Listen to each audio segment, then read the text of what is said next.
Hi everyone, my name is Michelle Jones, and for my final project, I have chosen to talk about the Batterygate scandal that Apple had back in December of 2017. While I'm sure that most of you have heard of Apple, one of the top cell phone electronics brands, I just wanted to provide you with some background about how the company started. Steve Jobs and Steve Wozniak met in mid-1971 when Jobs was just 16 and Wozniak was 21. They were introduced to each other by a mutual friend that they had. The first partnership that they had was called Blue Boxes. This was an invention that Wozniak had created so that people could make long-distance calls for free. On the right side of the slide at the very top, you can see a picture of what these blue boxes look like. Jobs was very interested in the product that Wozniak created, so he helped Wozniak sell them for $150 each. Jobs and Wozniak said later that if it wasn't for the creation of these blue boxes, there actually wouldn't have been Apple at all. In April 1st of 1976, Jobs and Wozniak founded Apple Computers Incorporated. By July of 1976, Wozniak and Jobs created their first assembled circuit board known as Apple I. They sold this circuit board assembly for the retail price of $666.66. I know, the number is very strange. Both Jobs and Wozniak said that they did not realize that the choice of digits had any other associated meaning, but that they liked that the numbers were all the same. Their creativity did not stop there, and they continued to improve the first Apple computer, and they eventually came out with the Apple II, which was improved by having it displayed stored in the memory, having a built-in keyboard, and they actually came out with a nice plastic case to go around and protect the computer. In 1983, Wozniak decided that it was his time to go ahead and leave the company because he became less interested with the day-to-day activities that were happening. Just 2 years later, in 1985, after trying to fill Wozniak's spot, Jobs too decided that it was his time to leave the company. Jobs then began working on his next big project, which was called the Next software. During this time, Apple continued to operate on the ideas that Jobs had left with the company, but in 1997, Apple decided to buy Jobs' Next software and have Jobs come back to the company as an interim CEO. In 2000, Apple decided that it was best to have Jobs become their permanent CEO. From then on, Jobs continued to expand the company from the computer that they started with to various forms of electronics. The iPod was released in 2001, and by 2003, they had also released the iTunes Music Store. In 2007, the first iPhone was released. So for those of you who have not heard, the Batterygate scandal that had happened in 2017 was when Apple went and released a software update like they typically do pretty often, but this software update caused a lot of uproar among the consumers and customers that had iPhones. And the reason why was because this update caused many iPhone users that had older iPhones to notice that their batteries could not handle the update, so their batteries began draining at a rapid rate, and so they always had, dead phones.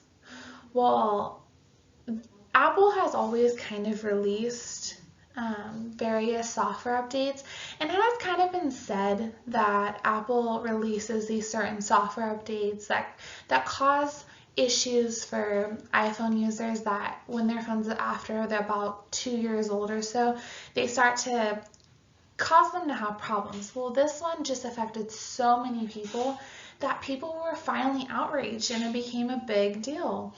And so users called out Apple for the issue and said that they had done this because they were forcing the Apple users with older iPhones to either purchase a new iPhone that could handle the current update, or they were forced to buy a battery.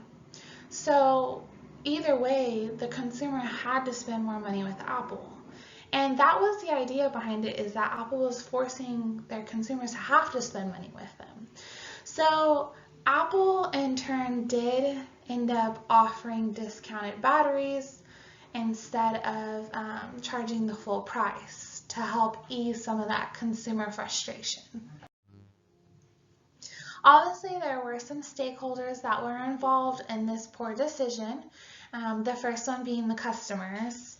The customers, were the main stakeholders because all of those people were affected by this update and this uproar, frustration.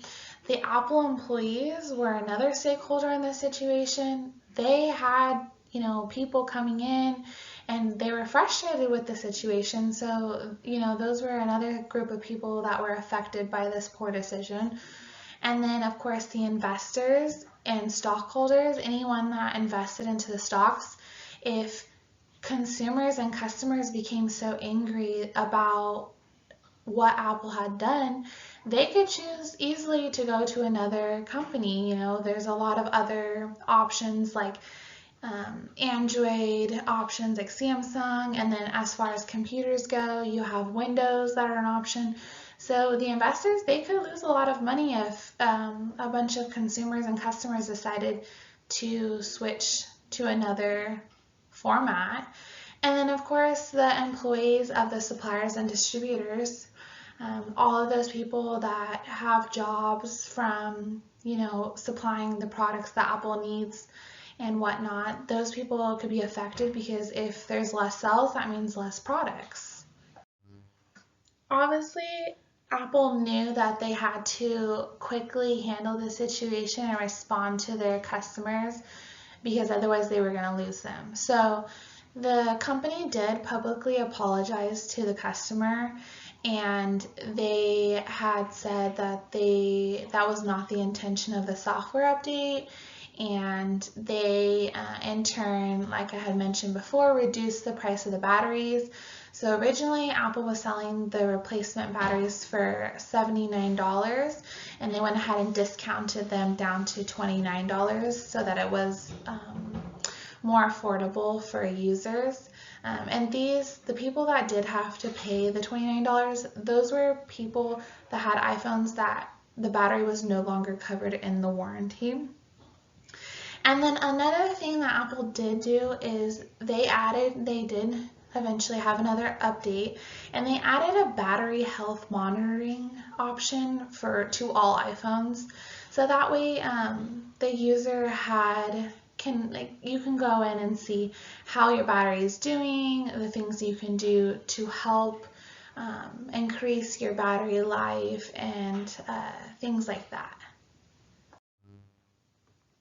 So obviously this scandal caused a lot of uproar for Apple, and as an iPhone user, I'm glad that it did, because I have noticed in the past, I've been an iPhone user for at least the past 8 to 10 years, and I have noticed that I was always suspicious about Apple's software updates because you would see little things like certain apps wouldn't work, certain emojis you couldn't see, little things like that to kind of want to make you forced to buy the newer phone just so that you could interact with friends and family and things like that.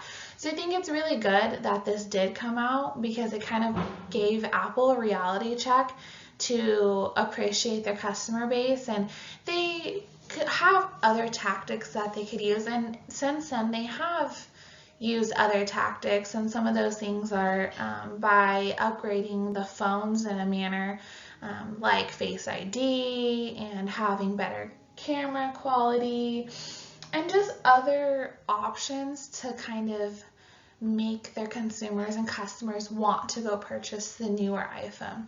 There's just better ways to handle it that are obviously more ethical, and I think that they have since learned from their mistake.